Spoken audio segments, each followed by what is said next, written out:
All right, welcome to example 2 from 1.4. This is where we look at a specific function, it's a quadratic, and right off the bat, that's an important conversation to have. That I'm going to draw a sketch, and then we'll talk about a little more particular graph that I'd like you to wait and actually draw the proper graph on your graphs provided. That if I look at f of x equals x squared minus 2, and I do want to put this in a little bit of language. Let's just say that I said that g of x is equal to x squared. That means that f of x is g of x vertically translated 2 units down.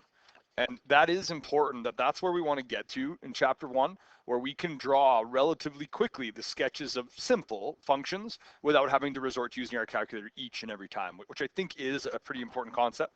Now, I'm going to cheat a little bit on the smartboard. This is y equals x squared. And then if I picture vertically translating that 2 units down, I could, just grab that red line and shift it 1, 2 units down.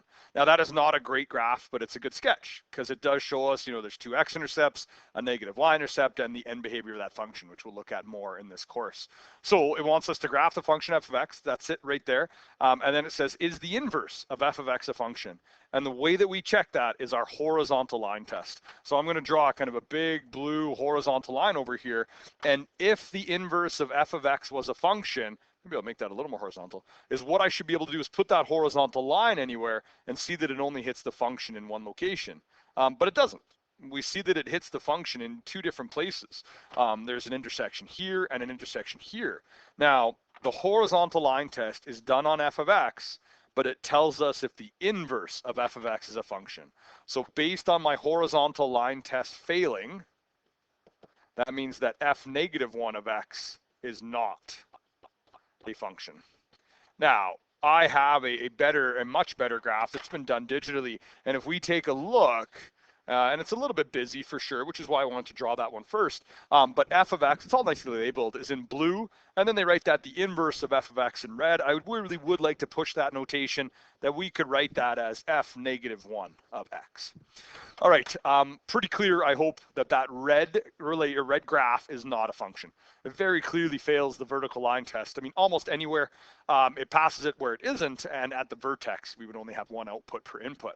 So that's B, and then it says for C, describe how the domain of f of x could be restricted so that the inverse of f of x is a function. Now, what that means is that if we restrict the domain of f of x, it should cause my function or the graph of that function with the restriction involved to pass the horizontal line test. And the annoying part of a question like this is that there's really infinite answers. But I think the 2 easiest answers are to go from the vertex to the right. So this would be that x must be greater than or equal to 0, or to go from the vertex to the left. Because individually, the red graph and the blue graph pass the horizontal line test, right? And I'll draw it in black just so I'm gonna be able to do green here. If I draw this green horizontal line and I move it anywhere on that graph, it would only hit the red and the blue in one location. Now, together, it hits them twice at both ends. But if I just look at the red, or if I just look at the blue, that horizontal line is only going to hit them in one location. So the inverse would be a function. Now, there are other answers. There are, and like I said, there's infinite other answers. What I think it's important to picture is that if I restricted that red function further, so let's say, just an example so we can talk about those, one of the x-intercepts is at root 2 comma 0. Now, I'm going to draw the quadratic in here. But if I restricted this quadratic, and I'll draw that in red, what if I said that x has to be greater than or equal to root 2?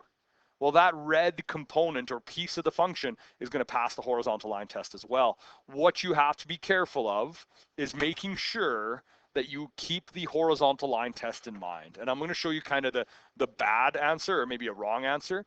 If I make f of x equal to, and it's the same thing as the question, so x squared, we'll get there, minus 2. What if I, identify the vertex and I said, well, one of the x-intercepts is, negative root 2. That's this one right here. That would be at negative root 2 comma 0. What if I just said, okay, x has to be greater than one of the x-intercepts? So in this case, greater than negative root 2. If I draw that out, this is what that parabola looks like. And there's a really big problem here because the horizontal line test is going to hit in 2 different locations. honestly, we're not doing those, difficult multiple choice questions and stuff like that, although who knows what next year will bring. One of the best ways of dealing with this question is to draw the function with the restriction and then use your horizontal line test to determine if the inverse of your drawing would be a function as well. Okay, one example to go.